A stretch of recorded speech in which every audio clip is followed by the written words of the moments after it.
ladies and gentlemen. This is Trisha here with Insectopia, and I was thinking we would sketch a longhorn beetle today. I have a whole bunch of longhorn beetles in my collection. I just pulled out one unit tray. I have another half unit tray that are full of, oh my goodness, the genus is Prianus. I have a whole other drawer of Prianus longhorn beetles. There are a couple of Prianus in this collection too. So if we look right around here, these giant, let's see, I'll go ahead and get Terry out. This guy, and then this one down here. A lot of these very, very large longhorn beetles that, admittedly, their antennae are a little shorter than the average longhorn beetle, these guys. They also generally have spines on the pronotum, and the spines are characteristic to species. So if you're doing keys, they talk about how many spines and the location on the laterals, those types of things. Those are Prianus. They're fairly large longhorn beetles. I don't think that we've sketched very many. We may have done one Prianus in the past, but I'm thinking that we do something a little more colorful. So we've already done a longhorn beetle like this in the subfamily Prianinae. These are also kind of short antennaed longhorn beetles. This guy right here, he's pretty cool. He's bulbous. He's from the American Southwest, and he is a cactus longhorn beetle. So you can generally find them on cholla or prickly pear. My luck has been finding them on cholla, which is a type of cacti. There are all different species of cholla out there, and my favorite cholla in the American Southwest is called the teddy bear cholla. And from a distance, they look fluffy. They look soft. They look like you could run up and hug them. Don't hug a cholla. They are very, very prickly. I also believe we've done the milkweed longhorn beetle. It has 6 spots. The species is Tetranathus tetraachia something or another, and it just means four eyes or something like that, because their eyes are actually split in half by their antennal socket, and we've already sketched one of these guys. We have a handful more longhorn beetles that are thinner and smaller. This guy right here we may have done in the past. I didn't go all the way back to see. I know I've drawn him, but I'm not sure if it was during a live stream or if it was during a class. But I was thinking today that we would look at Megalocylene robinia, which is a locust borer.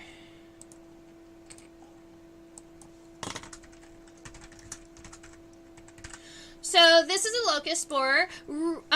They do bore into locust trees, black locust, and if you want to talk a little bit about the life history before we really get going, the adults come out around the fall time. They mate, and you can find the females crawling up and down the barks of locust trees, and they'll be laying eggs essentially along where the tree already has some damage. So they look for like cracks and crevices and those types of things that they can lay eggs into.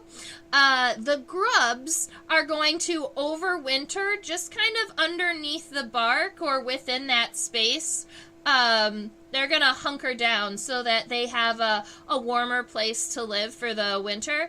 And then in the spring, when it starts to warm up a little bit, they will bore deeper into the tree, and then they'll feed on the xylem and the phloem and those types of things, the high nutrient parts of the wood, so that they can develop. Unfortunately, the locust borer also is, we call them we call them a stressor, right? So they don't have the ability to kill a tree all by themselves, but they do have the ability to stress the tree out. Right? Too many of these guys crawling around under your bark, no good. Especially because after they've created these holes that are even further into the bark, it introduces the ability for things like fungi and mold and spores and diseases to enter the tree.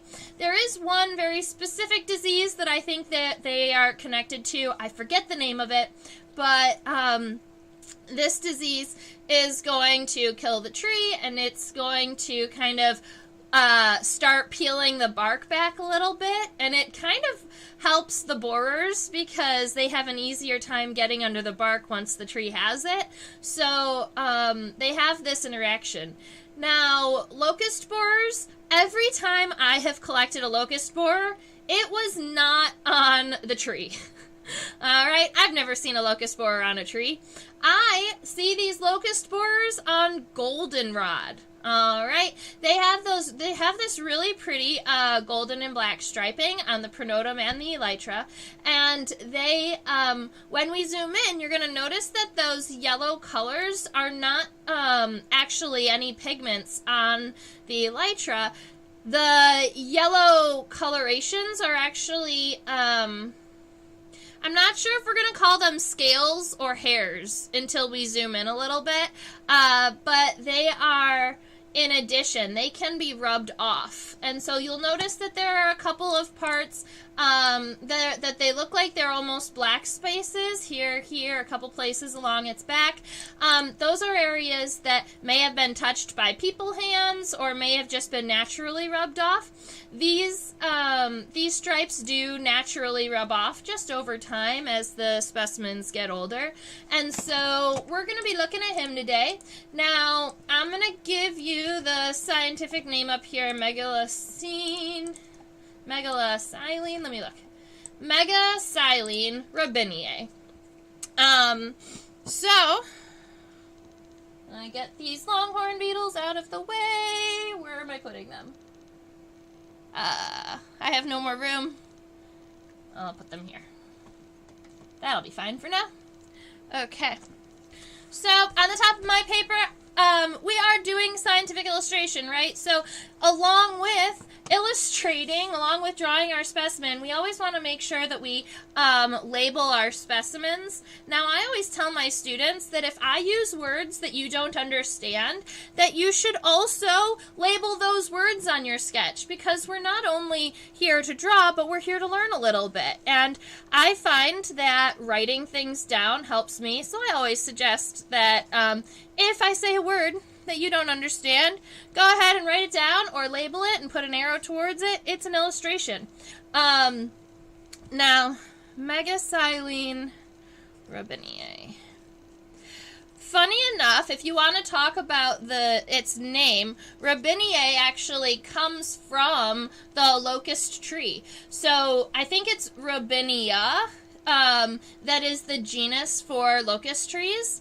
And so when we're looking at this beetle, its host plant is actually written right into the name. So we've got the locust borer. Welcome! Feel free to stick around and sketch with us. We are just getting started. I do like to give us a body length for our specimen here. So from the front of the head all the way to the back of the abdomen, our specimen is 1.31 centimeters long. So that gives you a number to work with if you'd like. When I start my sketches, I always start and I tell people, let's make sure that we are sketching really, really light, because the likelihood is that we're probably, when we zoom in, we're going to change some of these lines up. Alright, so starting off with the head, I'm going to start off with almost a D-shaped head, except that the straight line of the D is going to be rounded up just a little bit. So instead of just creating a D here, I'm going to round this bottom up just a little bit, and then we're going to give ourselves 2 parentheses on the edges. and close it off. Alright, so that gives us our head shape. You'll notice that the next segment, sometimes people think that this segment right here is the entirety of the thorax. This is just the first segment of the thorax. The thorax is this here, there's a second segment here, and there's a third segment that ends right around here. And so the thorax is actually the largest part of this beetle's body. Notice that the pronotum, or the first segment of the thorax, is kind of rounded. So that's this segment right here. It's rounded and it's got 2 yellow stripies on it.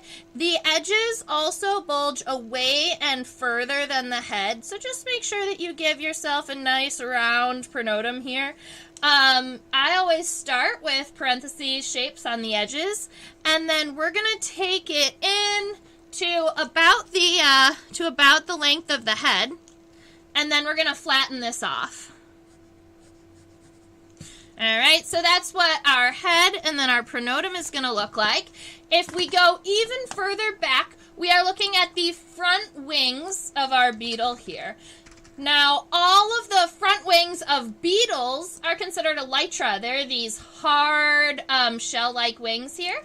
And so, we're going to go ahead and give them the elytra. These also have what we call humeral angles, or the shoulder parts. So, let's see.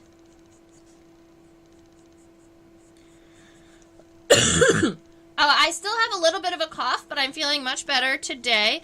Sorry about not having live streamed for about 3 days. It's 3 days. I've missed about 3 live streams due to this sickness. I haven't been able to catch my breath.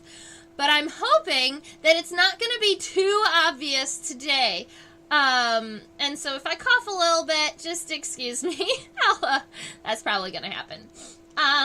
So I'm looking at the width of the elytra in comparison to the width of the pronotum and the head. And it looks like the elytra are even wider than both. So I want to make sure that the elytra do go out a little further than I originally sketched them. Keep in mind that insects are symmetrical to the left and the right side. So as you are sketching along here with me, you can always give yourself a center line. Some people even do it with a ruler. Get that. You can always give yourself a center line to work off of. I will do that sometimes, especially when I'm working with like designs. But right now I'm feeling okay to freehand it. I want to compare the length of the head and the pronotum to the length of the elytra. So what I'm going to do is I'm going to take from the front of the head to the back of the pronotum is 0.4 centimeters. And then the elytra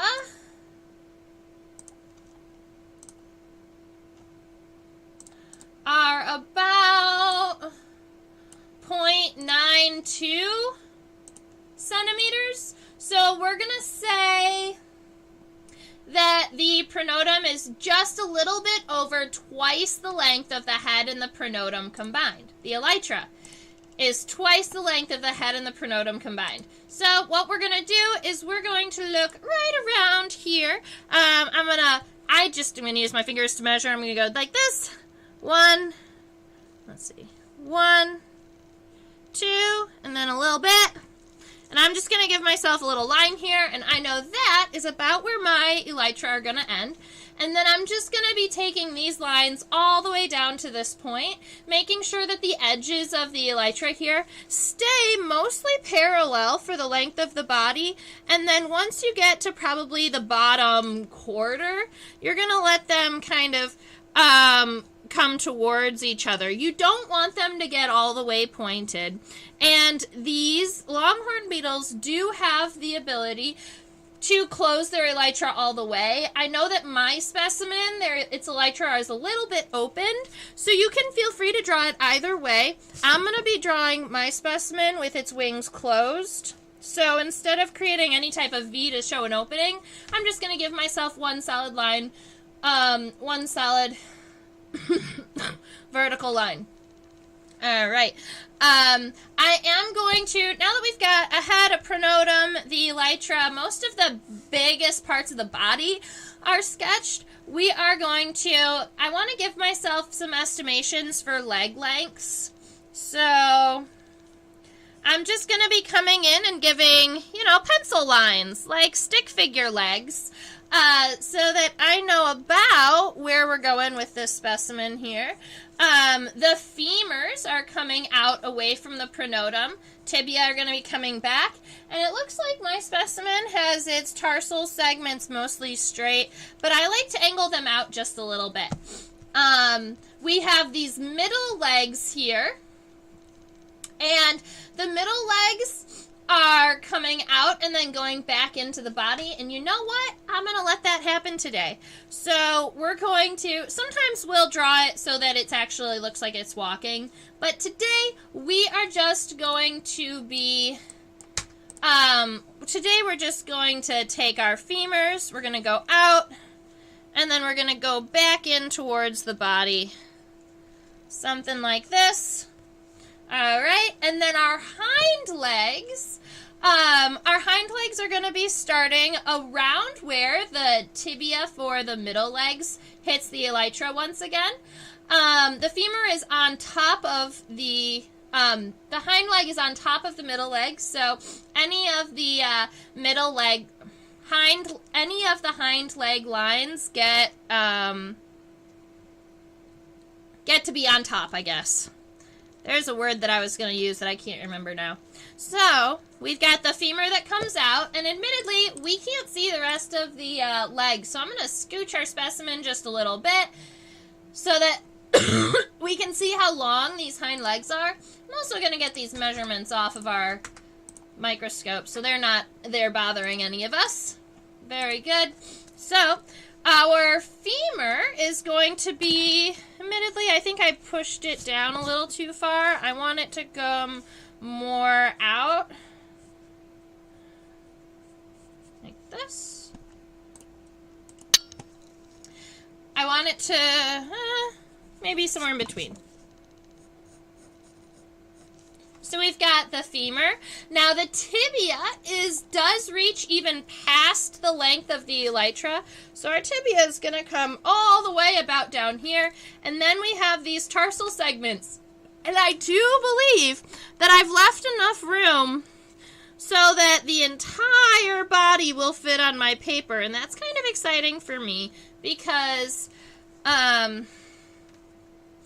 because so many times I don't leave enough space. So now we have some basic body parts, the head, the pronotum, the elytra, all of the stick legs happening.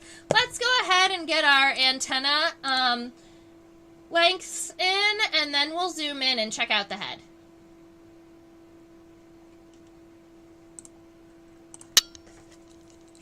All right, so we're going to say that the antennae are going to come out right. They appear to come out right around here.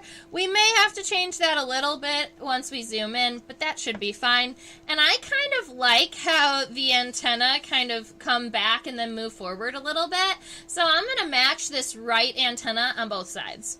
So I'm going to come out, go down, go down to about the shoulder, and then come back up. And that's going to be the length of my antenna, and now all I have to do, I prefer it when in my sketches the antennae match each other. Admittedly, I think that my specimen is a little closer to the left side of my paper than the right side, so it's going to have to be misshapen just a little bit, but I think it'll be fine. So there we go. We have an outline to work with, and you know what? I much prefer to work with very light outlines because it's not as scary for me to start an entire insect sketch when I already have something on the paper that I'm working with. So for those of you who are just now starting insect illustration or just becoming interested and looking at insects through a microscope, I definitely suggest going ahead and doing these light outlines with me. I know there are a number of you out there who prefer to just go for it straight with pen, and you are much better illustrators than I am. I don't know. I love illustrating, but I'm always still learning.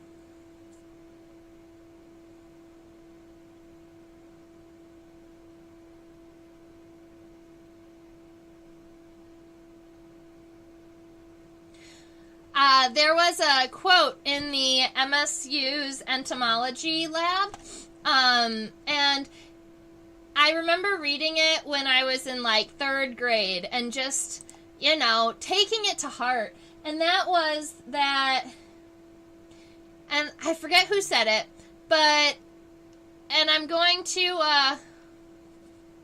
I'm not sure if I'll get it exactly right, but the idea behind the quote was no single man can be called an entomologist. The topic is just too vast for any single human being to understand or to grasp in its entirety. Because there is so much about insects to learn that there is no way any single individual person can know it all.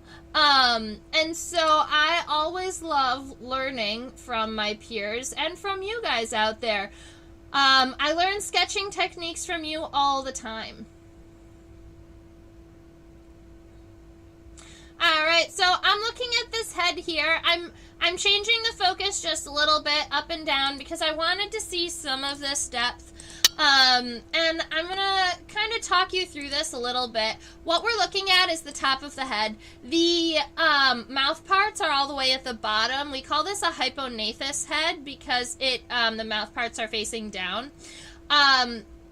Longhorn beetles have what we call notched eyes. So if we look at this longhorn beetle from the front, you'll see that there are actually notches within the eyes that the antenna kind of fit into. But all that we can see from the eyes from this view is right here. There's this little loop here and this little loop here. Those are the compound eyes.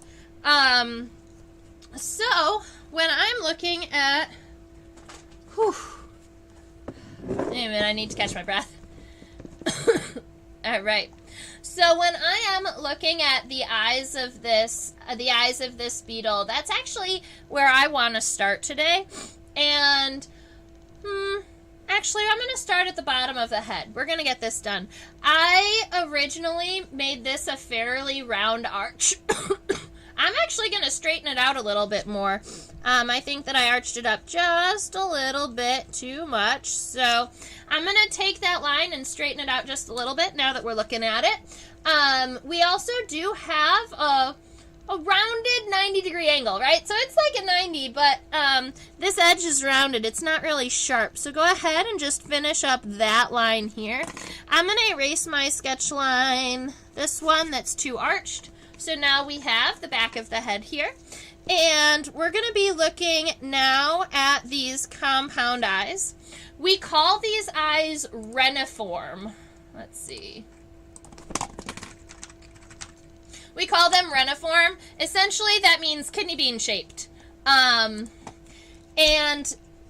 another way you can say that is notched. So we mentioned notched, but I like to give you all the names in case you see these words in a text or in a key. So our compound eyes are going, I'm going to start probably right around here, a little higher. Yeah. And they do kind of arch. They have this notch in them. So I'm going to give this, it's kind of like a backwards J shape. And then we're going to come this way. That's this arch right. This is that notch right here. And then when we get to the edge of the head here, I do like the shape of my head. But you'll notice that there is a little bit of a separation or a change in angle between the head and the eyes. And to make it look more realistic, generally what I do is I'll take that eye and just go a itty bitty bit past that line that I've already sketched. Alright, this gives the definition in between the head and the compound eyes.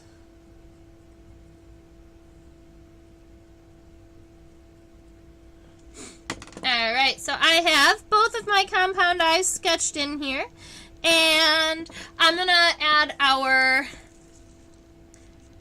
cross-hatching within the eyes. I like that to designate eyes, but I also like it because it creates all of these individual lenses that we call ommatidia.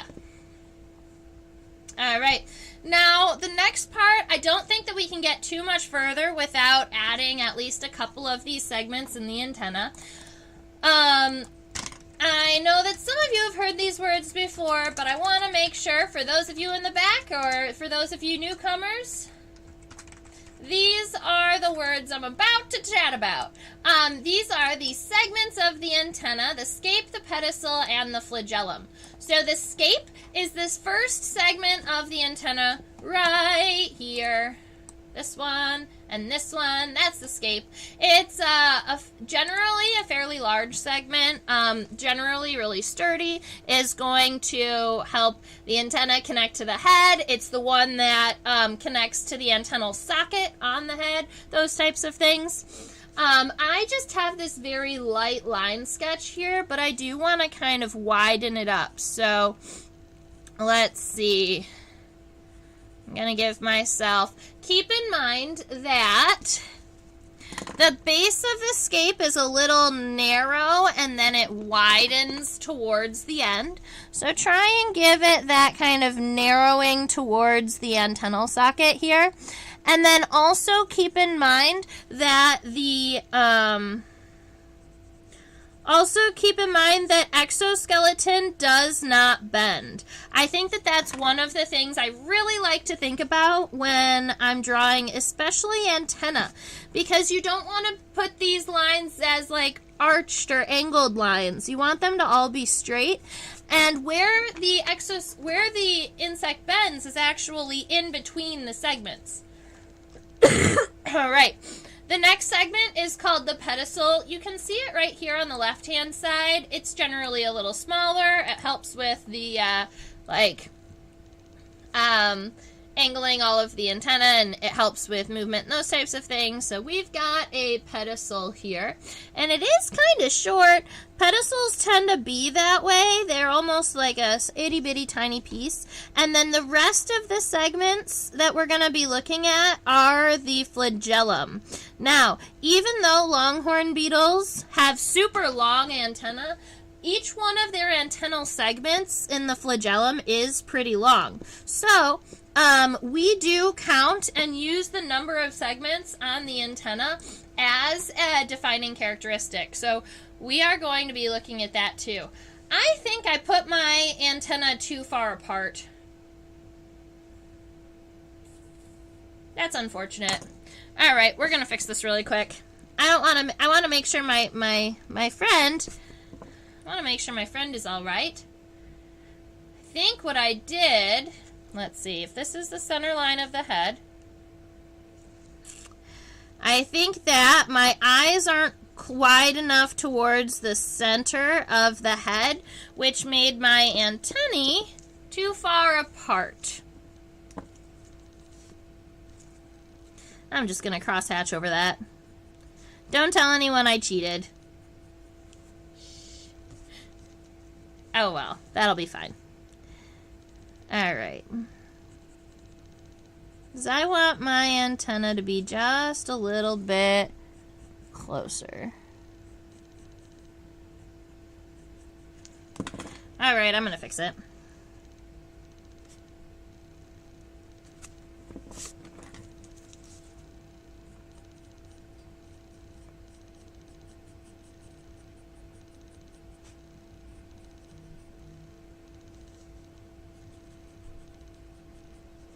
Alright, so we have antennal segments. Yay! Alright, and then all we have to do is connect this piece over here, the front of the head, and we are closing in on finishing up our head. Admittedly, we need to... oh no! We need to add that yellow stripe on the back of the head, and I didn't leave enough room, so instead of erasing those eyes again...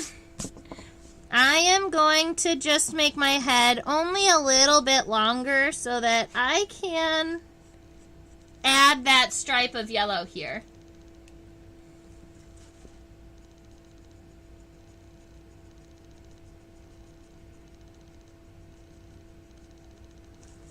All right. Now, if we zoom in on those, you'll notice that the color, we're going to call it hair, not scales. The color is actually on the hairs. It's not a color actually on the exoskeleton. You also have a good number of yellow hairs up here surrounding the antenna. And if we turn our specimen and we look at it head on,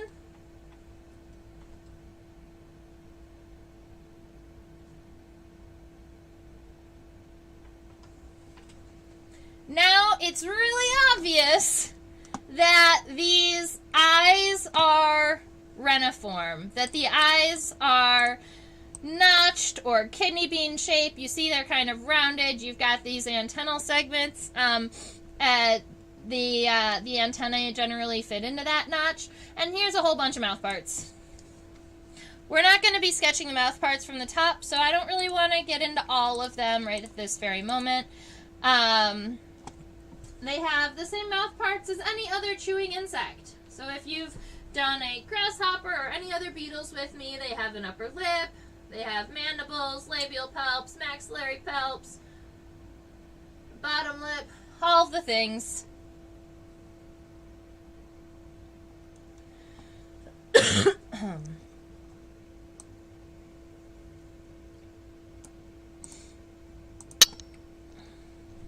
Alright, here we go.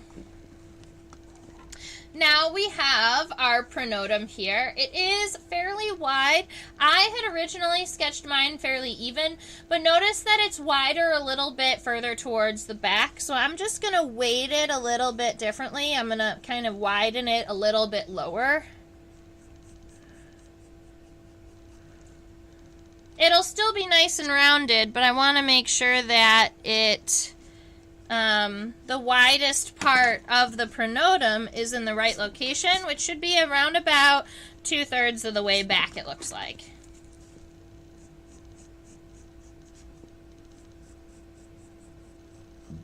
Alright, nice round pronotum. Now, really, the only thing we have to worry about are the hairs.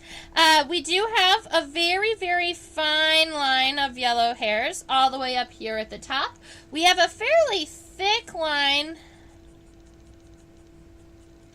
of yellow hairs around this region. And then one in the center.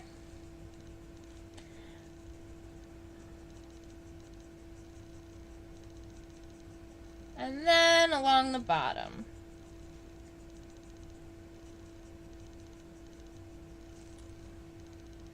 Very good. So now that we're about here in our illustration, we'll notice that the pronotum isn't kind of flat right around here. It does have almost like a bottom of a vase feel. So instead of this solid line that goes all the way across, I'm just going to erase that a little bit, and we're going to take it down and we're going to give it a more kind of flat bottom here. And notice that, oh, it's got to be wider. It's going to be about the width of the head.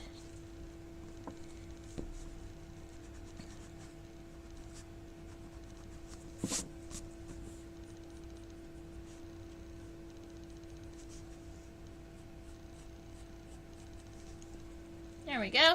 And then those yellow hairs go all the way down this piece. Yellow. So when I'm looking at this, the edges of my pronotum are not exactly even.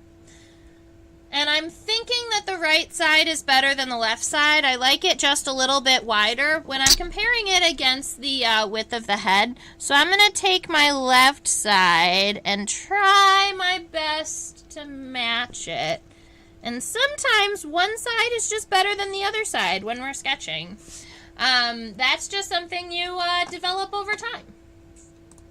Alright, I don't want to worry about the legs just yet, so let's keep doing the body. Sound fair, right?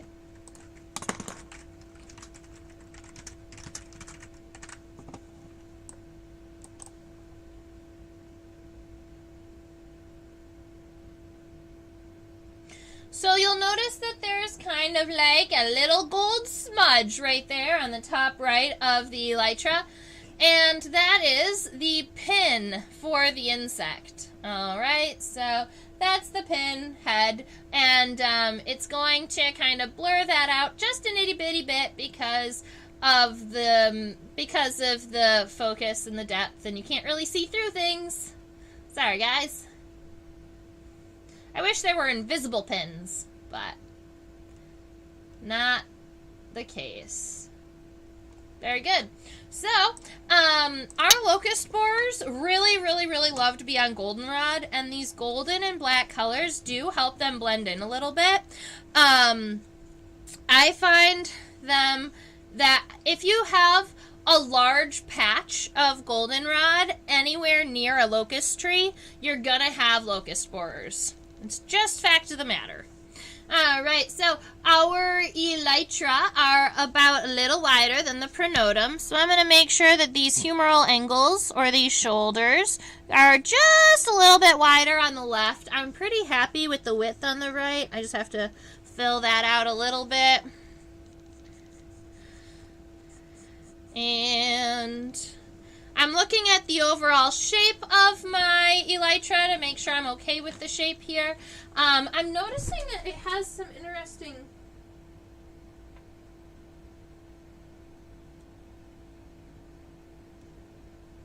There's kind of this interesting shaping or lobe on the elytra. So if you notice that there's this little bit of a shadow here and a little bit of a shadow there, right about here and then here on each elytra, there are these, there are bends in the elytra, and a lot of times the elytra sit flat against the body, but this guy has a little bit. So if you were looking at him from the back, like if we turned him so you were just looking straight up his elytra, the edge of the elytra is going to come up the body, and then it's going to kind of drop, and then that's the left side. And then the right side, so they kind of look like this, where they have these kind of two ridges here in the center. Anyway, it's what I can do. Alright, so I'm pretty happy with the shape of my elytra. I'm going to go ahead and darken these lines in.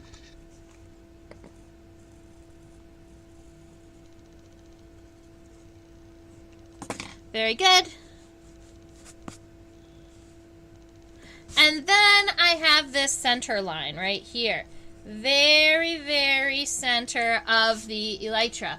Now, I do want to make sure that I zoom in and look for a scutellum. It's going to be, a lot of times it's a triangle, and it's very small up near the top of the elytra. Not sure what the function of it is, but I know that most beetles have it. Aha, there it is. We can even zoom in. It is a fairly wide triangle. It starts here, goes out, comes back in. That's the scutellum. So, we're going to erase this line up here at the top and give it the scutellum.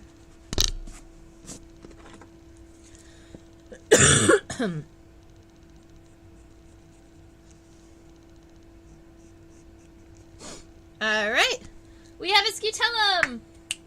Yay! Oh, this is cool.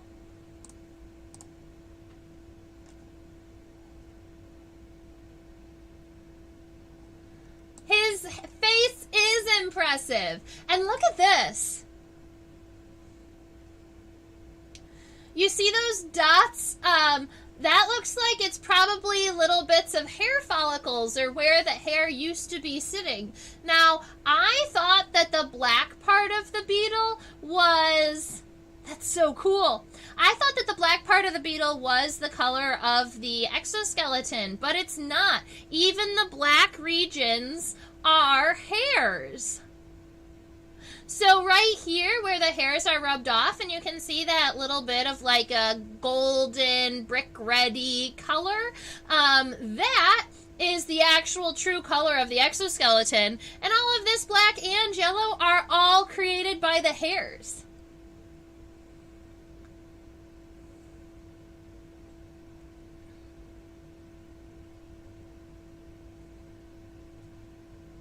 If you have goldenrod in your backyard, you have probably seen these beetles.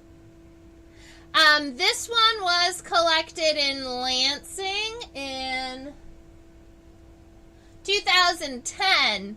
So it was collected for my first entomological collection. My first university collection. Not my first collection. I started collecting when I was 9. Alright. So, I'm going to be looking and using the left elytra as our model because of the pin going through the right side. So what I first want to do here is I just want to get a really light outline of where the yellow colorations are. So we've got this one that kind of loops around, right around here. And that's the outside of this line. And then we've got this really cool triangle right here that starts a very angular pattern. So we've got this part's yellow, this triangle,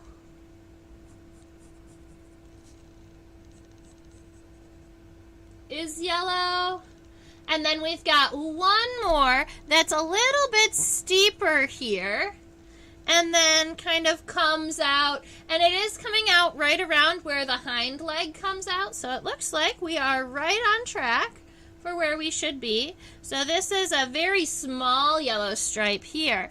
And this very steep angle actually slugs out a little bit here. And so that whole region is yellow. But keep in mind, this, where these points are all lining up, is where the, is where that bend in the elytra exists.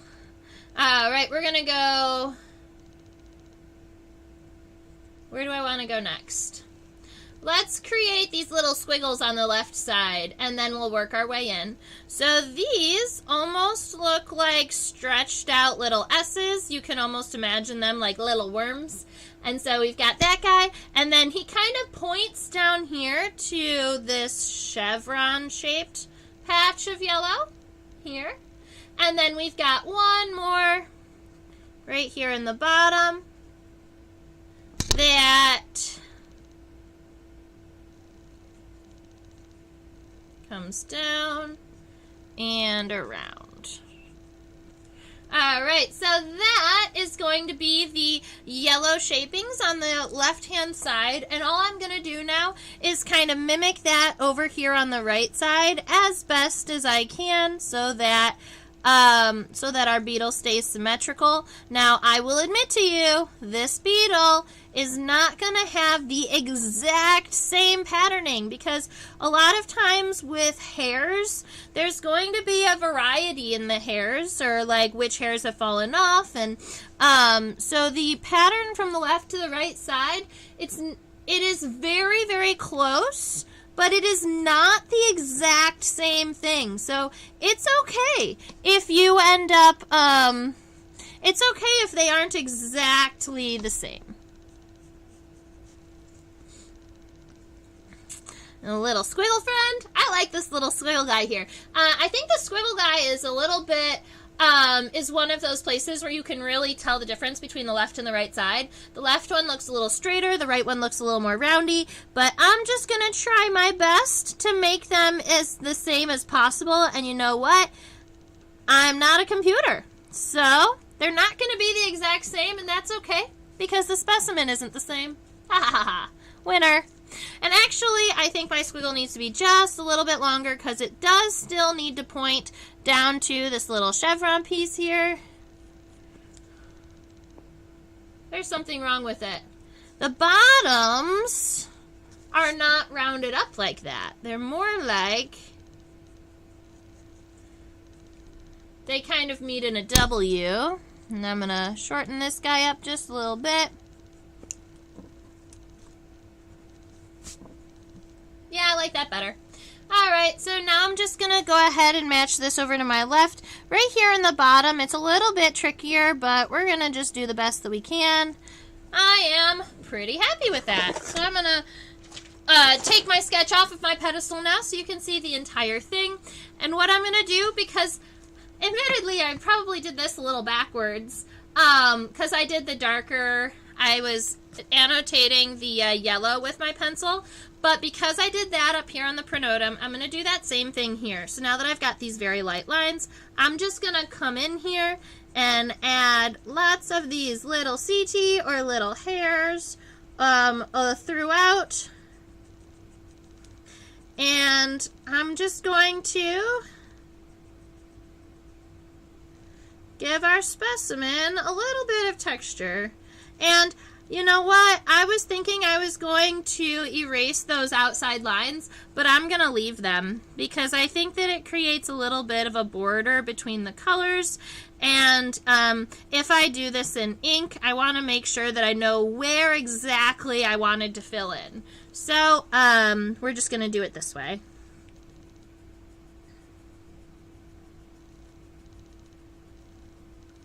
So give me 2 seconds while I fill in all of these little guys here.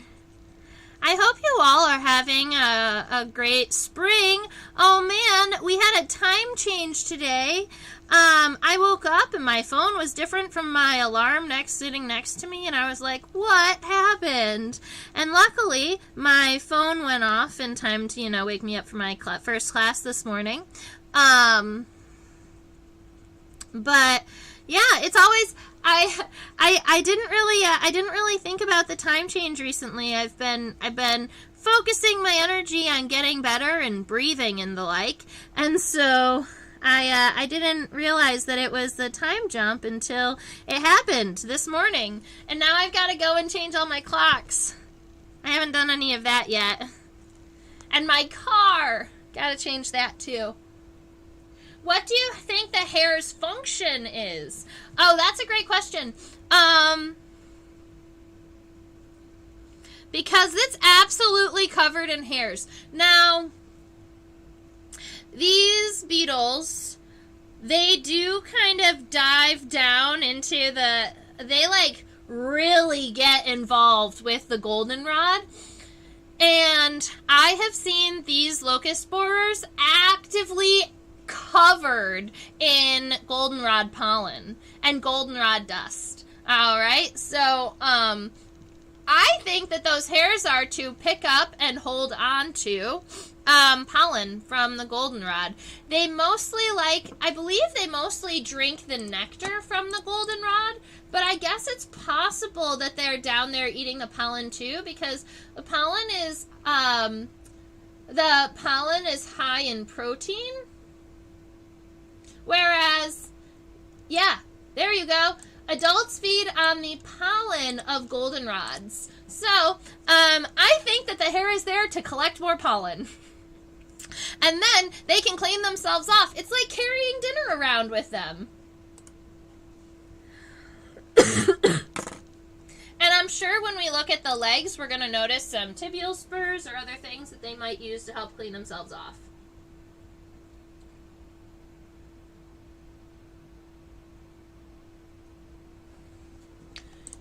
Fancy tarsal segments. Look at those toes.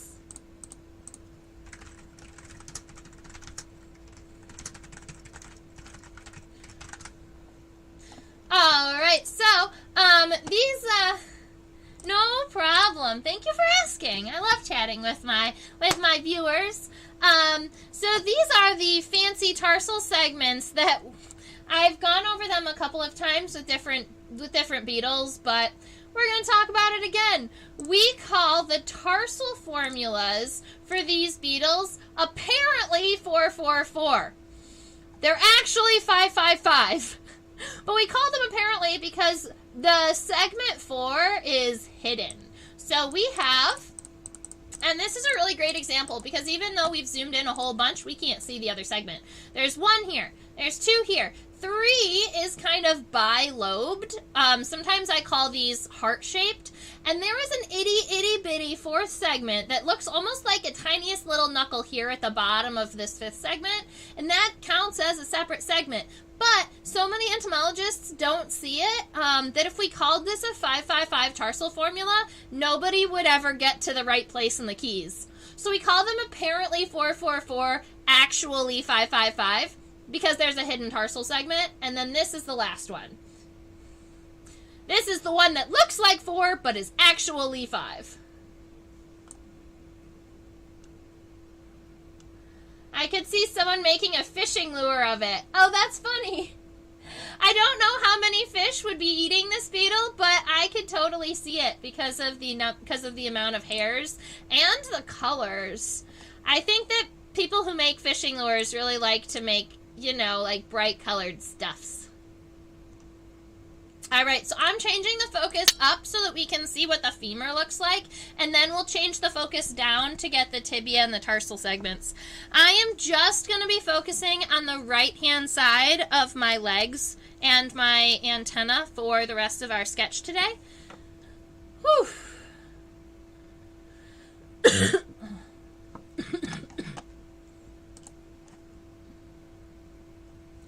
All right, so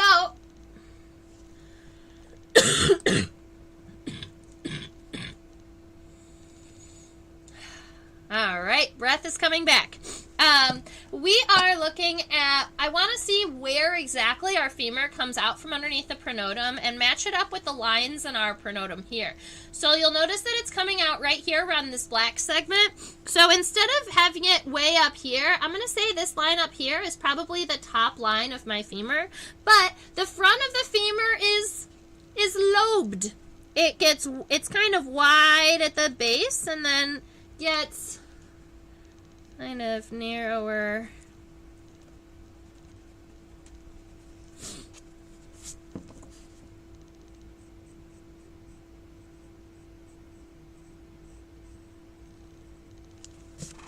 Something like that, where we've got this nice waved line, and then the bottom of the femur is going to stay pretty wide. We want to make sure that it lines up with the bottom of that line there. So we have our leg here. Now, you'll see that this is about where our antennae are going to be getting in the way and doing all those things, but that's okay. We will just erase it, and we'll figure it out when we get there. So, the tibia, oh, this is fine. All right, so what I was trying to figure out is actually the actual angle of the end of the femur. Because I want my tibia to come more in, I'm going to make sure that the femur ends in a little bit of an angle so that I can send that joint back in the other direction. So here we go. Now that we have that angle situated, our tibia is going to be going towards the head and just a little bit further than the end of the head. So probably right around there. So now that we've got the length of our tibia, it is actually pretty narrow. We're going to refocus and check out those tarsal segments one more time so we can get our sketch in.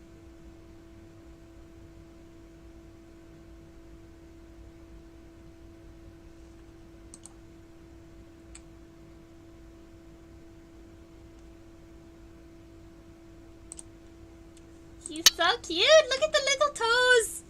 Aww.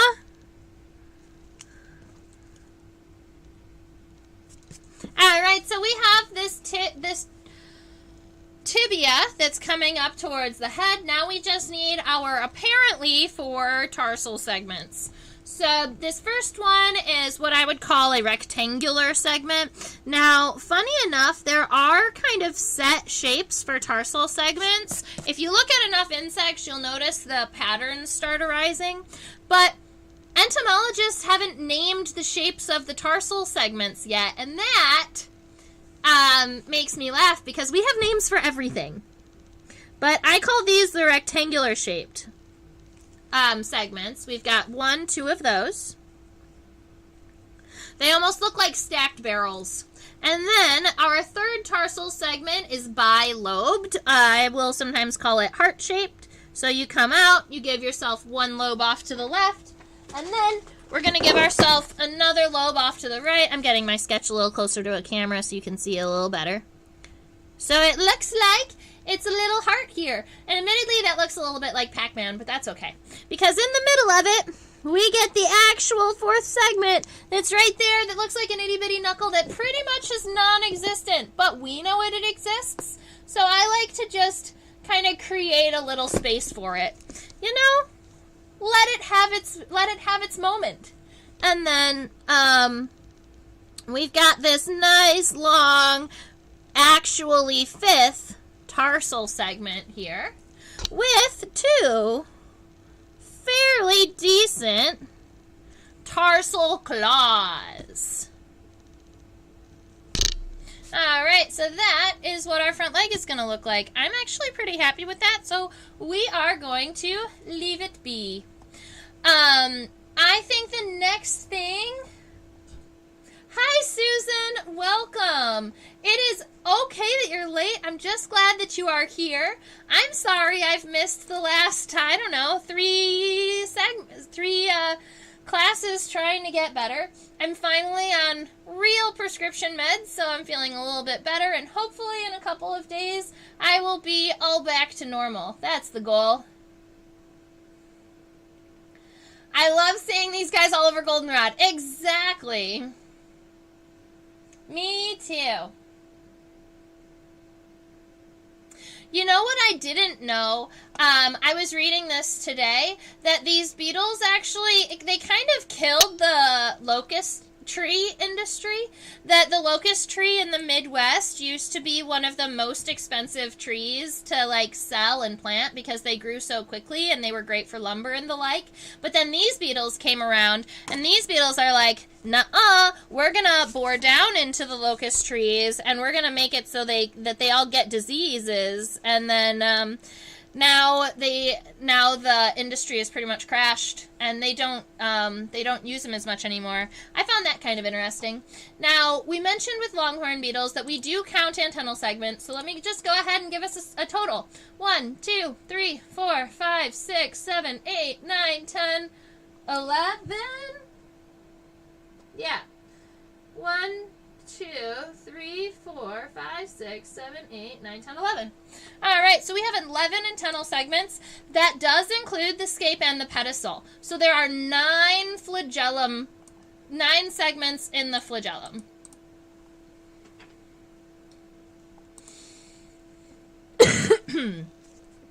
Alright. Taking this segment, I want it to go down further. This is going to be a really steep. That's fine. Because I didn't want it to cross the tarsal segments. Maybe I'm going to change this angle a little bit.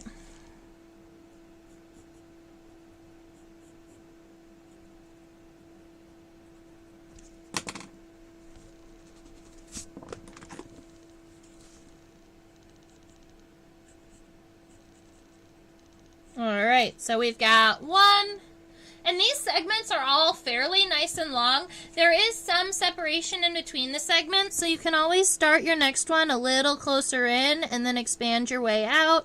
1, 2, 3, 4.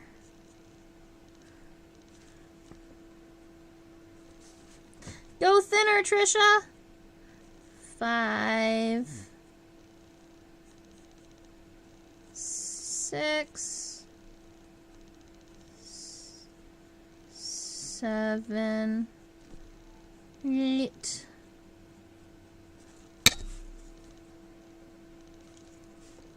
And then the last one is nice and roundy. 9. And I'm pretty happy with that antennal length. We went a little bit off of the track, off the beaten track, but that's fine. We did good. Look at that. Alright, so now the only place that we have to erase is the antennae are going over top of this leg here. So just kind of finishing that up a little bit. we've got that taken care of. So we are looking at the head, the pronotum, the elytra. We have the front leg and the right antenna. The middle leg... the middle leg is not positioned out like in a walking position. It's kind of tucked under, and I'm okay with that. So we're going to sketch the middle leg just as we see it here. I'm fine with that.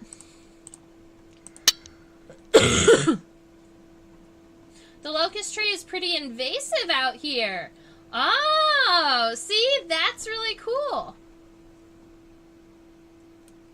See, maybe they'll do some good.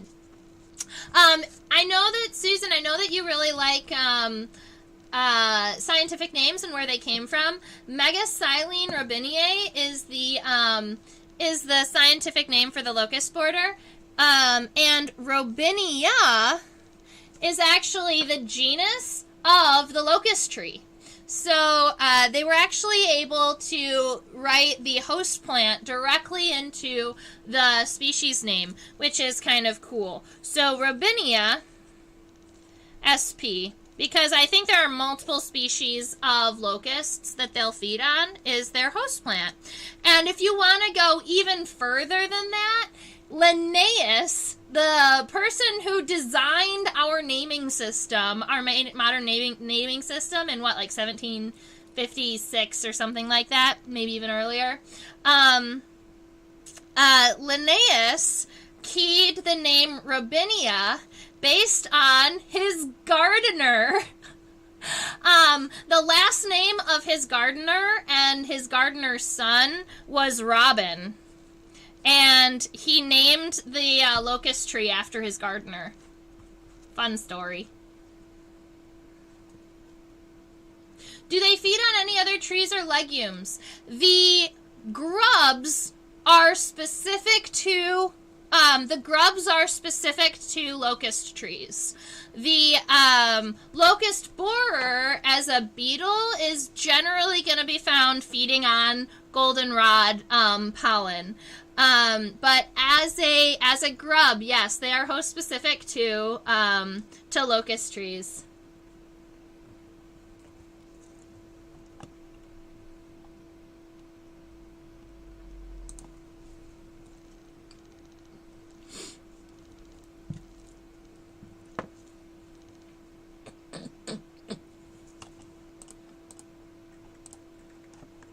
I believe I have that right. Yeah, Robinia. Pseudoacacia is the black locust.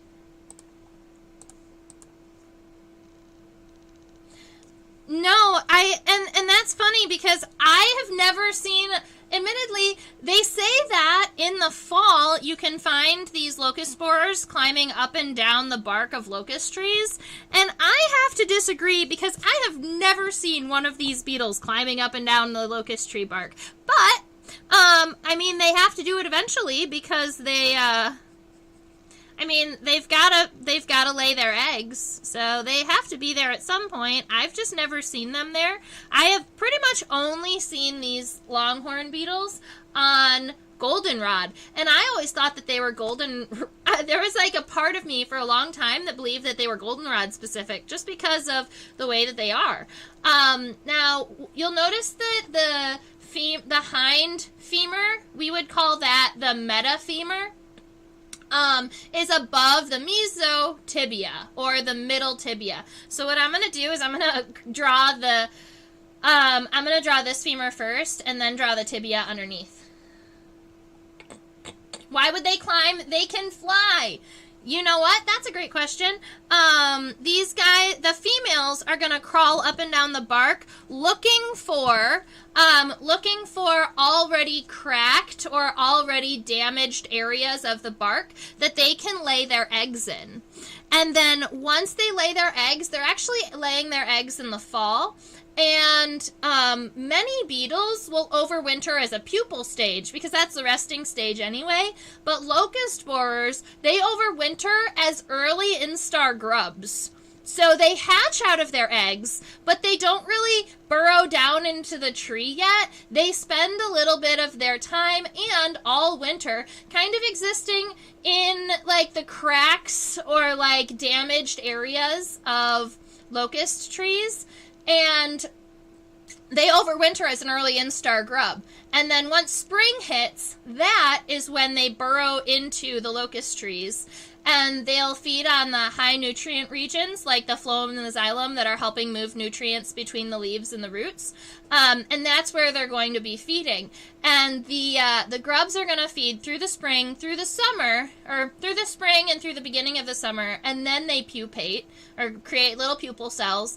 And the adults emerge in the fall, like late summer, early fall time. So when you're seeing these beetles, it's generally later in the year. All right, so I'm aligning this this metafemur up with just behind this stripe here, I think. So I'm going to move it down just a little bit. So we have, that looks good for me. And then the tibia from the middle leg, we would call that the mesotibia, is going underneath there and is just going to tuck. And I'm okay with that. I see these guys in goldenrod soldier beetles all over the goldenrod. Yes. Ha ha ha ha ha. I know exactly what you mean. I feel like you always find them paired. You're totally right. They're always very excited. And I believe, you would have to double check this, but I do believe that they stridulate, or they make a squeaky chirpy noise if you pick them up. And it's not going to be loud enough for you to hear like far away, but if you hold one of these beetles, you want to pinch grab them on the pronotum here so that they can't turn around and bite you. And their elytra are too like slippery to kind of hold, and they can kick at you there. But if you hold right around here, you can pick them up, and you can hold them next to your ear, and you'll hear them go eek, eek, eek, eek, eek, little squeaky noises. It's kind of cute. Alright, so we have the femur coming up. The tibia goes further than the elytra, but admittedly, I think I'm going to end the tibia closer to here. I made the tibia on this right side a little bit longer than I want, so here we go.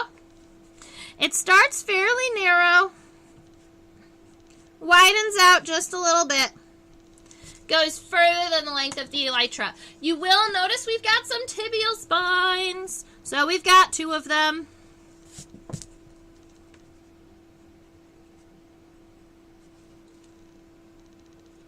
And then, this is one of those beetles that has an apparently 444 tarsal formula.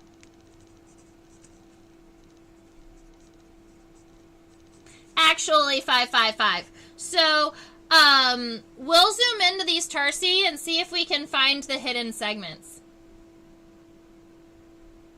You definitely should, Susan. I love listening to, the different sounds that insects can make. And there's a part of me that really wants to bring out like a really sensitive mic and see like if I could get some of these sounds like recorded. It would be kind of cool, I think. Alright, so the hidden segment is still hidden. This one is 1, nice and long. 2, I'll call this a rectangular segment, a barrel-shaped segment. 3 is bilobed. 4 is like an itty-bitty knuckle segment right here in between the lobes, and then 5 is this long one. But if we said that the locust borer has a 555 tarsal formula, and then you were trying to key it out, you would never be able to find where they were. So we call them apparently 444. All right, I'm gonna move this. I'm gonna move the tibial spurs just an itty-bitty bit. Actually, what I'm going to do is draw the first tarsal segment first.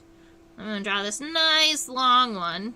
And then I'm going to put the spines here, because there's one that's kind of close to the camera, and there's another one that's a little further away. so it looks a little shorter. All right, so we have 1. We have 2. We have 3, which is this bilobed one. 4 is this little A-bay knuckle segment that exists in there. And then 5 looks a little bit like this. And it does have our 2 tarsal claws on the end of it. He's so cute. I'm happy. This was good. This is good. All right, so I know, Susan, you came in a little bit late, so what I want to do for you is turn the beetle so that we can look at it head on, because, I mean, I love looking at longhorn beetles from the head on. I think that their eyes are really cool and their mouths are really cool, and there's a part of me that just wants to take a whole series of pictures of the faces of longhorn beetles. Look how cute he is. Oh, Terry, get out of the way.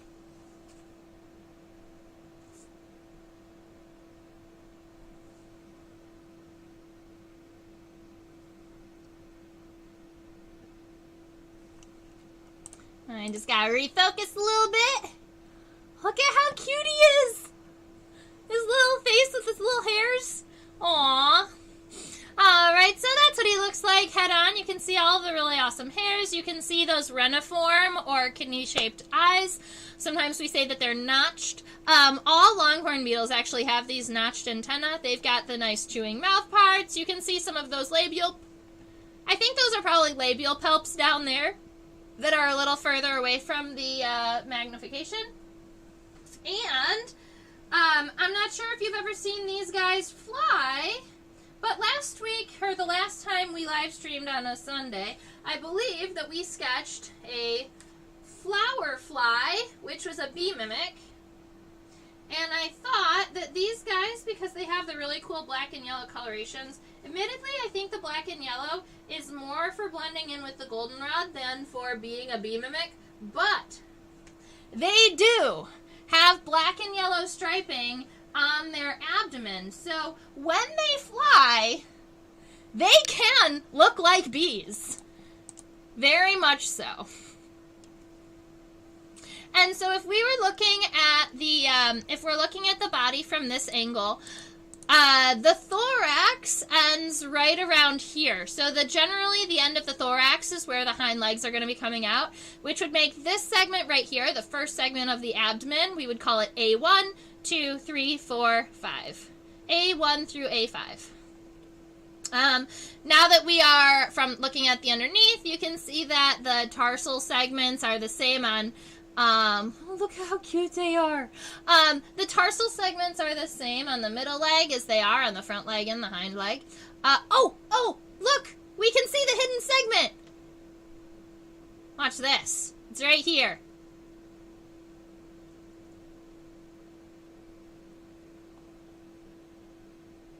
Oh, maybe that was just a reflection.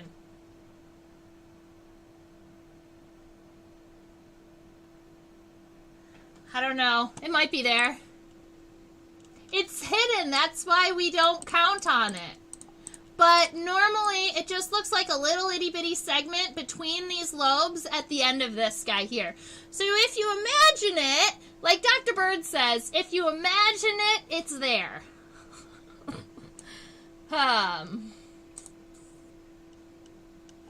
If you haven't heard me refer to Dr. Bird in the past, he was my nematology professor, and we worked with microscopes with nematodes that were so itty-bitty tiny that you pretty much had to imagine their characteristics into existence, because it was really hard to see where they were. Oh, let's look at the bottom of the mouth parts from this angle. Why not? Fancy.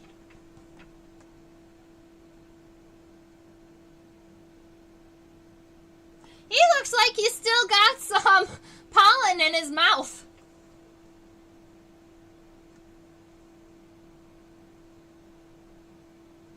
Yeah, that's not, there is, if you look right around here, where it looks like it's a little golden and a little puffy, I think that is a little bit of pollen that he had stuck in his teeth.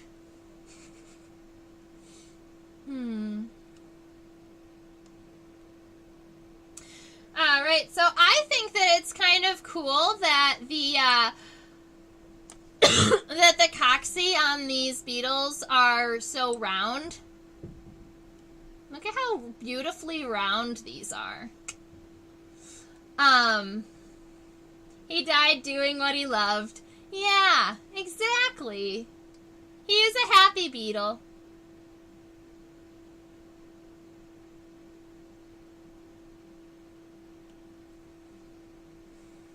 So Nancy had asked a little bit earlier about maybe the possible function of the hairs. And if you've watched them a lot on goldenrod plants, you probably have noticed that they also get absolutely covered in goldenrod pollen. My guess is that these hairs are going to be useful for collecting pollen. And then they can kind of clean themselves off with their legs, I'm sure. And it's like carrying around dinner on your back. They are also great pollinators for goldenrod because they are carrying pollen from one flower to the next as they're going around eating it. So it's kind of beneficial for both animals. You know, I'm sure the goldenrod doesn't love that the beetles are feeding on their leaves and on the flowers and on the pollen, but they also get to be pollinated by them, so they can't gripe too much. All right, so I think what we do, because we've got these taken care of, and I'm pretty happy, and I'm running out of air. So what we're gonna do is we're just gonna flip over here to look at this one more time, because I want to show them off. These are other species of longhorn beetles. I have so many, and this is only one unit tray. Longhorn beetles are one of my things. I just love them. I would say in beetles, I probably have the most longhorn beetles and then click beetles. Because I find it fascinating that I find longhorn beetles are... I find these guys everywhere, and there's just so much of a great diversity. And with click beetles, I'm still working on identifying them, and so I started collecting ones that I thought were the same species because they looked fairly similar. But then when I started bringing them home and putting them under a microscope, they were all so different. They had different types of hair and different types of striations and spotting patterns, and so then I just started collecting them because I was curious how many of them were actually unique species that I thought they were all the same. And so I've been collecting click beetles and longhorn beetles, a whole bunch. Now, these guys up here on the top, they're the big ones. They're Prianus from the American Southwest. This one was actually collected by an entomologist by the name of John Watts for me in Arizona, and it was really cool, so I appreciate that. We've actually sketched this one up here, Parandrony. It's a subfamily of longhorn beetles with short antennae. This big fat guy right here, that is a cactus longhorn beetle. And it even has those spines on the pronotum. I've always collected cactus longhorn beetles on cholla, which is a desert cacti. But they also can be found on prickly pear. Working on identifying some of these guys here. That's our friend, the milkweed longhorn beetle. He also makes squeaky noises. And alas, a couple more. I believe, let's see. Oh, these guys up here. These are two very unique species of longhorn beetles. Their elytra are not large and rounded. They're actually more sliver-like, and they don't cover the entirety of the back. Some of those longhorn beetles can also be bee mimics. How do you collect them off cholla without getting absolutely covered in spines? You use 12-inch forceps. And I have definitely had a run-in or two with cholla. I've definitely, like, one of the first times I went to the American Southwest, I wore open-toed shoes, and then kicked a cluster of cholla, kicked a little piece of cholla, and my collecting partner did not help me get the cholla out. His first instinct was to go and get the camera so he could take a picture of the cactus that I kicked, and that was one of the last times that I went out with open-toed shoes into the desert. I have done it a couple times since now, but I'm a little bit more careful about those cholla. My favorite species of cholla in the American Southwest is the teddy bear cholla, because when you look at them from a distance, they look so soft and fluffy, and I love that about them. And you know you can't really interact with them because the spines have their own barbs, and they're all pointed backwards, so they're really hard to pull out. They, like, stick in you, and they break off into little pieces. Oh, they're really annoying. But, the beetles are awesome. So, yes. From a great distance. Yeah, exactly. And now I wear, like, real hiking boots into the desert. The moral of the story. And this guy is really cool. He's got these, like, bulbous femurs. You can almost see that here. Where the femur starts kind of small, and he looks like he's been, like, lifting weights his entire life. I believe this is a subfamily or a tribe of longhorn beetles where they all kind of have this unique leg shaping. There's a whole bunch of them that look like that, but he's the only one that I have collected so far. Fields of them at Joshua Tree.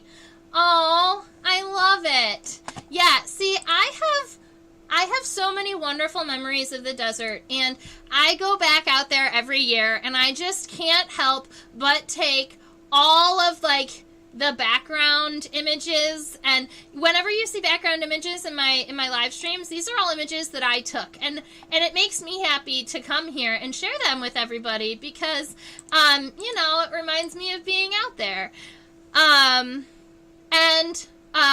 Good tip, when you're walking out into the desert, you carry a whole bunch of water, and, I always now, you know, you learn over time, right?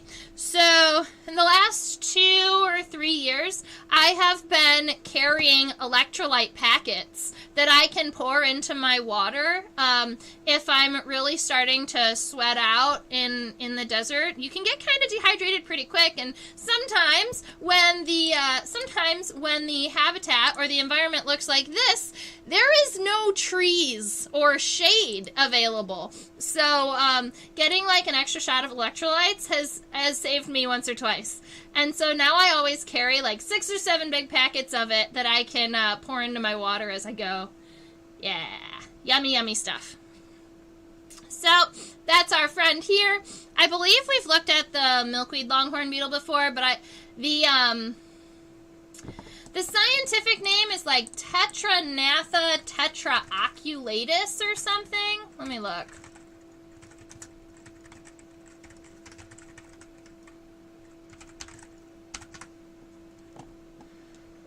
Not Tetranatha. That is a orb weaver. What is it? It is a milkweed longhorn beetle. It's tetra something. Tetraopes tetrathelmis. And I love that because Tetraopes is 4 eyes. And we had mentioned that these longhorn beetles all have these notched eyes, but milkweed longhorn beetles in specific, they have more than notched eyes. Their eyes are so notched that they're actually split in half. They have a little piece of eye up here, they have their antennal sockets, and they have a little piece of eye down here. And it's really kind of cute. Don't do what Marley did and get heat stroke. No, you don't want to do that. You want to carry 2 or 3 times more water than you expect to bring out with you. And then also be really careful and bring a collecting partner. I have gone out into the desert solo,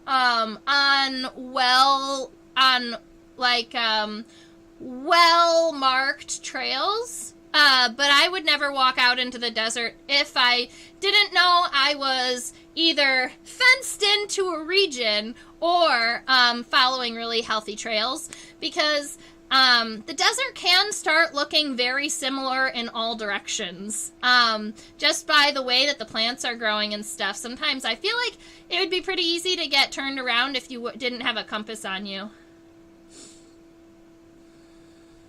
You want to do the milkweed beetle one of these days. Okay.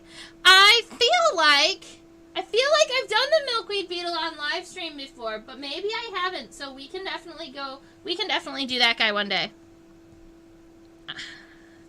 Plus, I was recently looking at my number of live streams that I have on the YouTube channel now. And I think we're at like 324 or something like that. I think I have over 300 live streams uploaded to my channel now. Which is really, really awesome.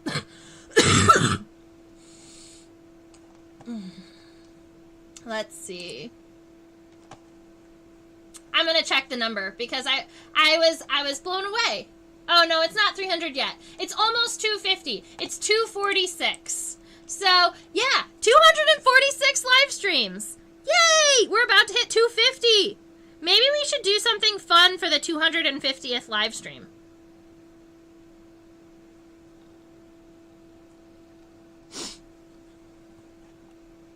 Still impressive. Yes, thank you. Oh, that must be why I feel like I'm running out of insects. And I know that I have lots. I'm just so behind on pinning. Admittedly, I have a lot of stuff that I need to pin. I have this really adorable dung beetle that I collected in Michigan in the summer of 2022, and it's sitting back here behind me somewhere in a little plastic bag, and now it needs to be rehydrated.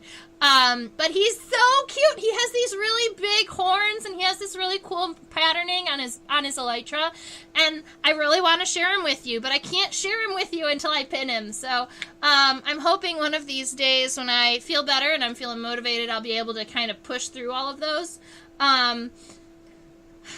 Yeah.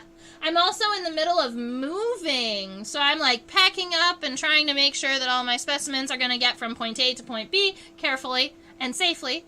And so there's a part of me that kind of wants to wait to start pinning until I have my new setup, because I think I'm going to buy myself a new table, a new desk. This desk is on its last legs. 3 of them.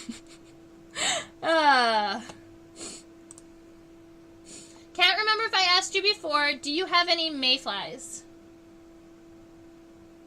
I have mayfly nymphs in alcohol. And I believe I have collected mayfly adults. I definitely have mayfly adults in alcohol. And we can sketch off of alcohol specimens. Most of the time, aquatic insects get put into alcohol, whereas terrestrial insects get pinned. But I do like to pin myself some mayflies and stoneflies and caddisflies as adults because they're terrestrial too, and I like my insects on pins. So you know what? Why don't we do this? What do you want to draw on Thursday? I'm going to assume that I'm going to be feeling even better on Thursday. So, we should do a sketch marathon where we sketch every bug in your collection. Ay. I don't know how to do that. We would just be starting... how would we sketch every insect in my collection?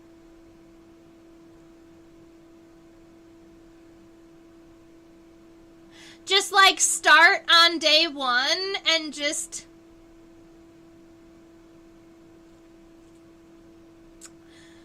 I was watching winged subadult mayflies molt into adults at a gas station. Oh, that's so cool. Yeah, I love mayfly emergences. I know that they don't get really great, they don't get a really great rap from, like, people who have to live in them or, like, exist with the mayflies when they're mass emerging out of the waterways. But I think there's something really cool about an insect that just mass emerges out of the water and literally covers everything. And it changes the way people live in that town for 2 or 3 days while they're there, because they stop turning on street lamps. Everyone has to drive a little bit slower because the mayflies get so thick on the roads that the roads become slick. It's crazy. The other customers were wondering why I was blocking the pumps. You know, admittedly, I've done that too. Yeah, sometimes what you gotta do is stand in the middle of the gas station and watch bugs. I really miss collecting at gas stations in Michigan because there are so many awesome insects there. You can find beetles, you can find hoppers like grasshoppers, crickets, and katydids. You can find not as many bees and wasps, but that's great because you don't have to worry about getting stung too much. You get species of cockroaches. You get, my beloved owlfly specimen came from a gas station. So, there are all different types of insects that you can find at gas stations in Michigan. Now, here in Philadelphia, we're just too close to this city. I think there's just too much pollution. There's definitely significantly less insects in my region. Makes me a little bit sad because whenever I want to go out and like collect at night, I have to set up my own lights. If I go to gas stations, there's never any insects in the gas stations at nighttime. There aren't even any insects around like buildings and structures. Like you can't go to you can't go like behind a Walmart where they have the safety lights near the where they have the safety lights, you know, near the truck entrances. Sometimes there's like really big moths back in those regions because a lot of times like big box stores back themselves up into like a little forested region or something like that. I've seen mass emergences of like beautiful tiger moths and Io moths just driving around the back of a Walmart in Michigan, and you don't get that here in Philadelphia. And I've looked. Oh, have you done a live stream of your owlfly yet? No. I haven't. My owlfly, I guess I did say is and not was. My owlfly specimen no longer exists. I don't have it anymore. So I have to go out and find a new one. And I haven't seen one since. I've only ever seen one, and I collected it, and I had it, and it was wonderful, and I put it in my collection, and now it is gone. But I will find another one at some point. You know, if you have insects in your region too, where you have insects coming to lights, you can always go back behind big box stores. Another place I really like to go is like, you're gonna laugh, I think it's like Conjunction Junction or something. No, not Conjunction Junction, that's the song. Something Junction in Utah has some really, really great lights, and I always find cool stuff at their gas station. There's like one gas station and like a little hotel there, and then there's nothing for like 50 miles, and so all of the insects swarm to those lights. And so I have like different regions around the country because I've driven around and road tripped enough that like there are definitely certain gas stations that I always stop at. There are sometimes different like car lots that I stop at because I know I found cool stinks moths or larger beetles at them before. And every now and again, I'll go back to somewhere that was always welcoming in the past, and then I get cops coming, and then that's sad. Like this poor sphinx moth that I still haven't relaxed because I had him in my hand when the cop pulled up to me and asked me what I was doing, and then he asked me to leave, and I didn't have time to put him in the jar. So here he is. And maybe one day he'll get, all he needs is to be relaxed so that he can be pinned and spread.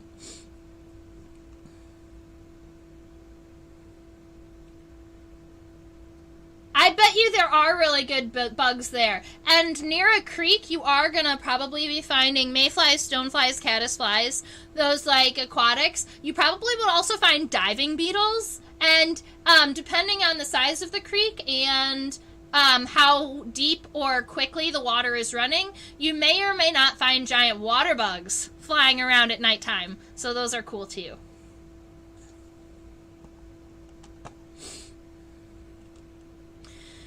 All right, so, oh no, boop.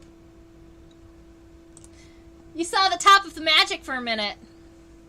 So, I'm going to go ahead and say goodbye and go back to resting. I really appreciate spending my Sunday with you and getting back at it. This was a really fun beetle to sketch, and I will probably even add the left side of legs. If you want to see my sketch a little bit larger, it looks like this. He's pretty cute. I like him. And if I was to do this again, I would darken the black spots and not the yellow spots. But for some reason, I was feeling like showing off the yellow patterning, so that's what I did. But in the future, I may kind of flip those colors. That's why I left the outer lines of the design, so that when I do it in ink, I might flip the script. The sky is falling. Oh, no. Oh, this is a really cool environment in Arizona. This is what we call the salt flats. Super duper hot. Absolutely no shade in the region. But all of this really cool white sand is like really, really fine. And this is a really cool place to collect tiger beetles. There's a couple of tiger beetle specialists that go to the conference I go to in Arizona. And this was at one of our collecting trips that I took this picture. I also have a really cool picture of a water scorpion standing on top of the water here. So even in the desert where you think you're never going to find water, sometimes you find little pockets of water. And then around the water, right here around the sand, you'll end up with tiger beetles, because tiger beetles need like really fine sand to lay their eggs, and their grubs make these cool little holes in the ground. This is funny. It's a green marker, so it makes my face disappear momentarily. Okay. All right. Okay, so I teach on OutSchool. I actually just started a high school kind of college prep entomology course for the teenagers of the world, and I got my first Australian student, so I'm really excited. I love that my classes I can teach to students all around the world, and I love talking to students who are bug lovers that are in countries that I've never been to, because they can show me all the cool pictures of the bugs in their backyard, and they're things that I've never seen.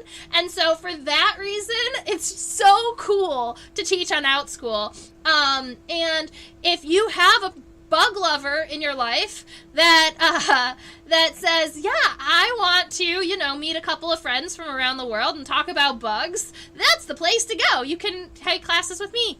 I think the last, let's see, what was our last class?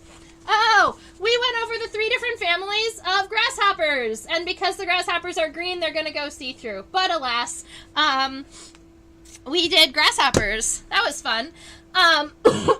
This is to remind you to subscribe to my channel if you have not already. I know Susan and Sewing Nancy have subscribed, so I want to say thank you. That's where you can donate to my channel.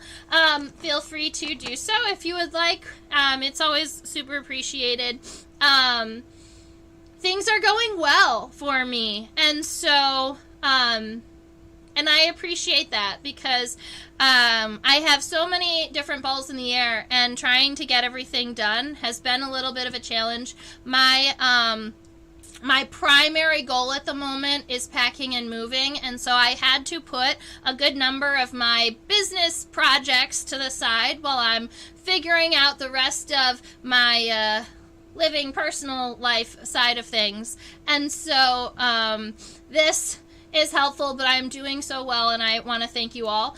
I do believe that my Insectopia business is going to have a P.O. box within the next couple of months, and that's going to be cool, because if I have a P.O. box, then I can share that with you, and if you find a cool insect that you want to send to me, you can, I'll give you the information that you'd have to give me, like the location and who collected it and when and those types of things, so that I know who to credit the insect to when I build the insect label.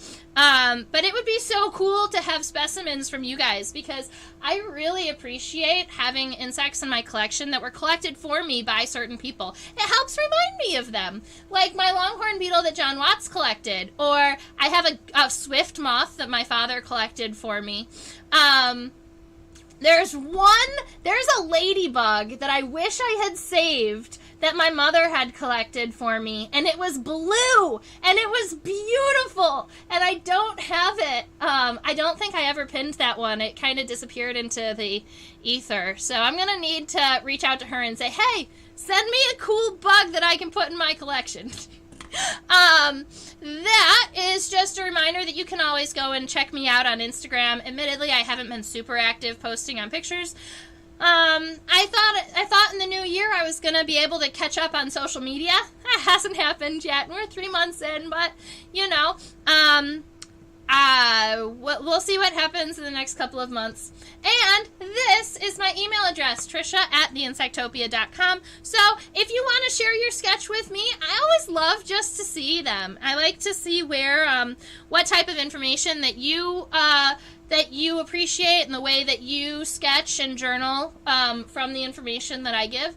I think that it's really cool to see the different levels of art that are inspired by these live streams. So go ahead and share those if you would like.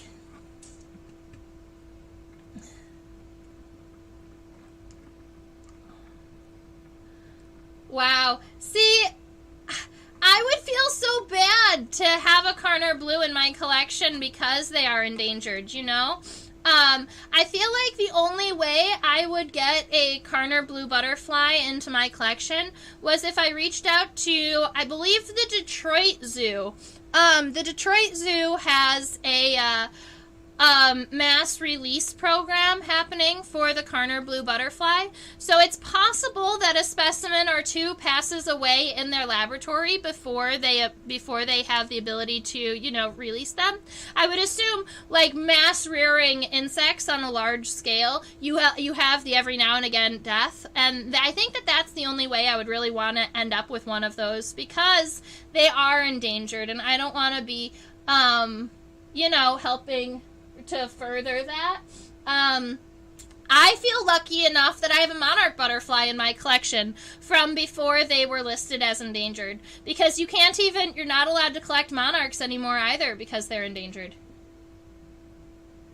Where are they releasing Karners? I am not sure. I do know that they have a release program happening, but I'm not sure where exactly. I would have to look it up. That's so cool.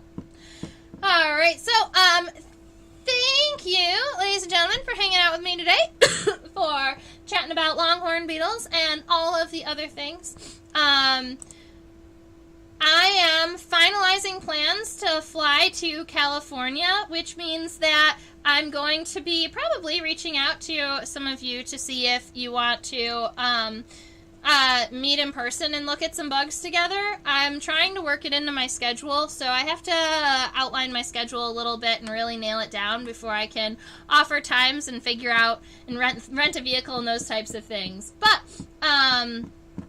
that is something that is happening. In the end of April, I'll be in California. It's just I'll be in Southern California, and I think most of you are in Northern California. And so it's about, I think I looked it up, it's about a 5-hour drive. So I think I could probably do it if I could find a backyard to camp in or a state park. Maybe a national forest. National forests are better for collecting. All right, so I hope you all have a wonderful rest of your week. I will see you on Thursday, and I'm going to go ahead and put mayfly on the list.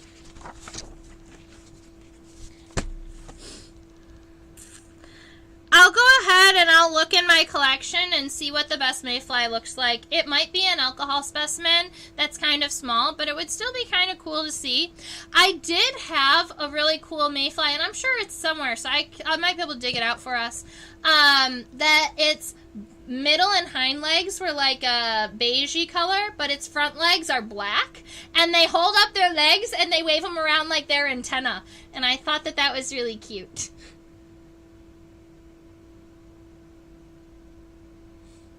All right, I will email Avea.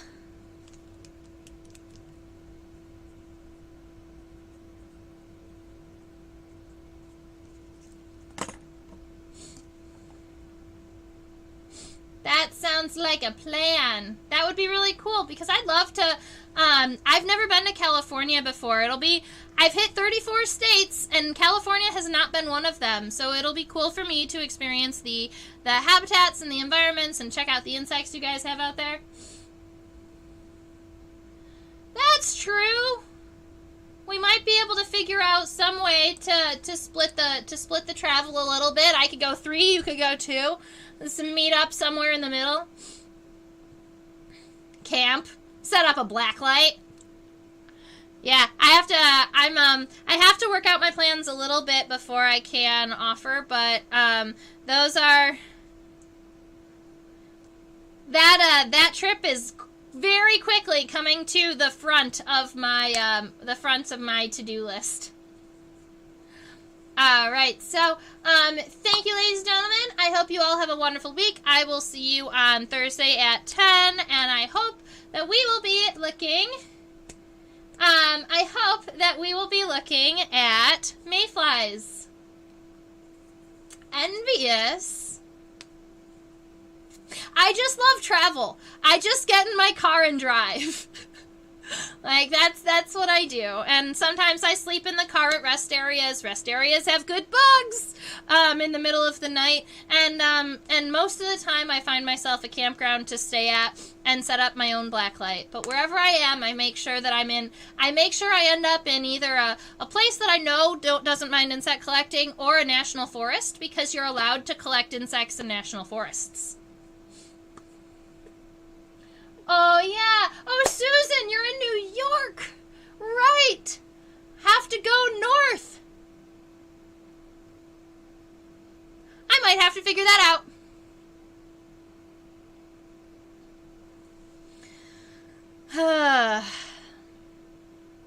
Might have to figure that out. Oh, I do love Colorado.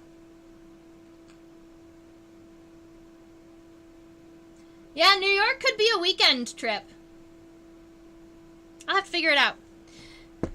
Give me a minute to figure out my living situation, and then we can talk about traveling trips and meeting everybody, and possibly going on a. I thought it would be really cool. Maybe not 2023, because I have a couple of trips already planned, but doing like a bug tour. And setting up different locations that I can stop and collect and meet up with, like, teachers and nature centers and parks and the like as I'm traveling across the country. I always thought that would be really cool. Kind of like how musicians do a large tour, but it would be like a bug tour.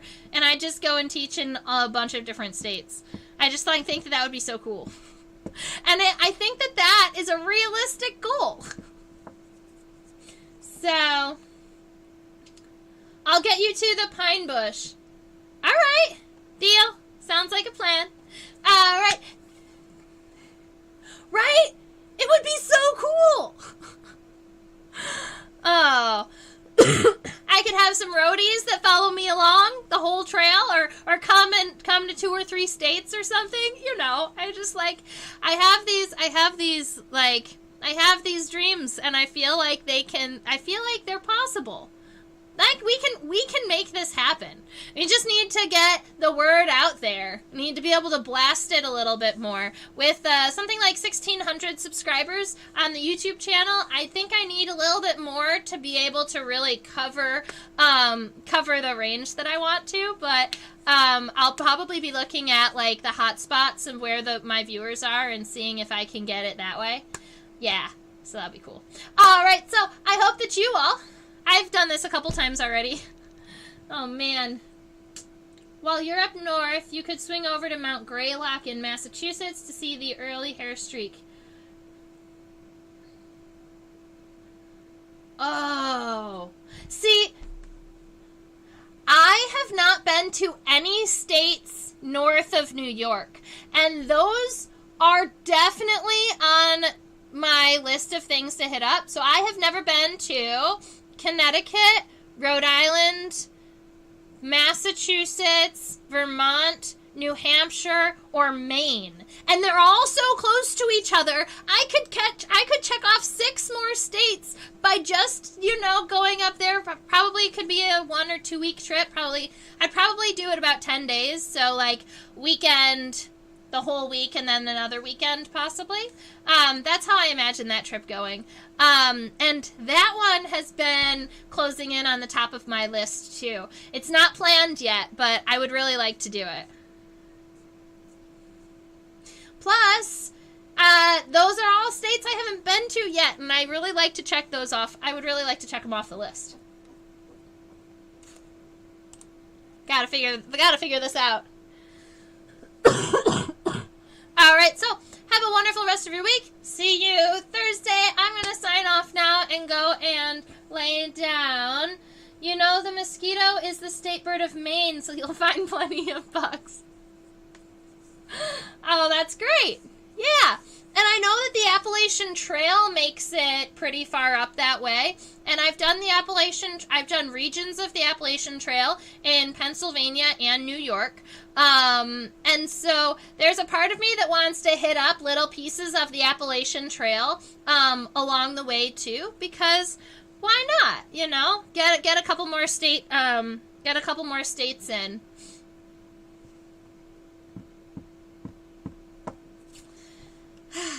All right, ladies and gentlemen, I love chatting with you, but I have to go and lay down and relax a little bit. So I hope you all have a wonderful week, and as always, stay buggy. Bye.